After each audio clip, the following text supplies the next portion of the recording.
So last week I looked at the influence of in-laws in marriage, part one, and today I will continue with the part two.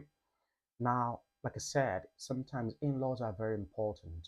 They help, they could help with, especially if you have kids, they could help with, looking after them as well.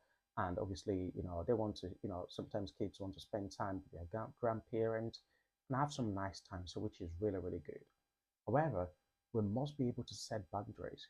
Boundaries are not disrespectful at all in any way. They are meant to kind of obviously set that, okay, this is how far you can go in my marriage, or this is how far, these are the things that you can do, and these are the things that are acceptable and things that are not acceptable in my marriage. Obviously, when we don't set that boundaries, sometimes in-laws tends to feel that they can do anything. Now, give an example of a situation where, maybe the wife, the couples are actually waiting for the fruit of the womb.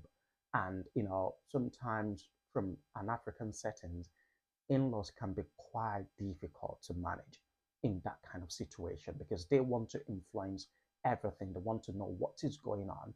They want to put pressure on the wife, even though they don't normally look at the at the husband side to feel like, okay, maybe it's the husband that could have problems or things like that. Now, in that kind of situation, if you don't set healthy boundaries right from the onset, it's gonna become, it's gonna be very, very tough for you as a couple. Now, obviously, like some couples still tend to kind of feel like, they can control the marriage, but no, you can't control the marriage. You have to give the couples the chance to do whatever it is that they want to do.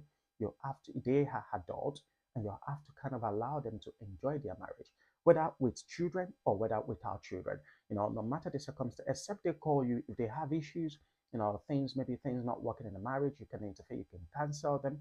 If they ask for that counseling as well, you can cancel them, you can put them on the right path, but the influence must be very, very minimal because obviously you are not the one, or even if it is possible for you not to have any influence at all, is the best. Actually, it helps the couples mentally, it helps them to actually control things. And obviously, when you have issues in your marriage, the first thing obviously, except is something that you and your husband or wife can sort out in that marriage. You don't run to your, don't run to your, you don't run to your, to your family to start saying things and all that. And that is how things, that is how they kind of influence the marriage as well. That is another way which they can easily influence the marriage. Obviously, if it's something that you can sort out within yourself, sort it out without anybody even interfering at all is the best because obviously from there they might start actually getting to kind of say, okay, yeah, this is what you should do, this is how you should do it, and all those things like that. And then also, lastly, in a situation where a couple, maybe the family, the family of the wife or the family of the man, if they are very rich, sometimes they always want to feel like they can influence that marriage, or they can actually control it in a way to kind of suit whether their son or their daughter in that marriage. Like I said, couples, family should have little or no influence at all in your marriage because that is the only way you can have a very great and happy marriage. Like I said, third party, in most cases, they can make things worse in your marriage. So be careful, be mindful of who you call into your marriage to kind of maybe, interfere in it as well. Now I'll speak to you again next week. Bye.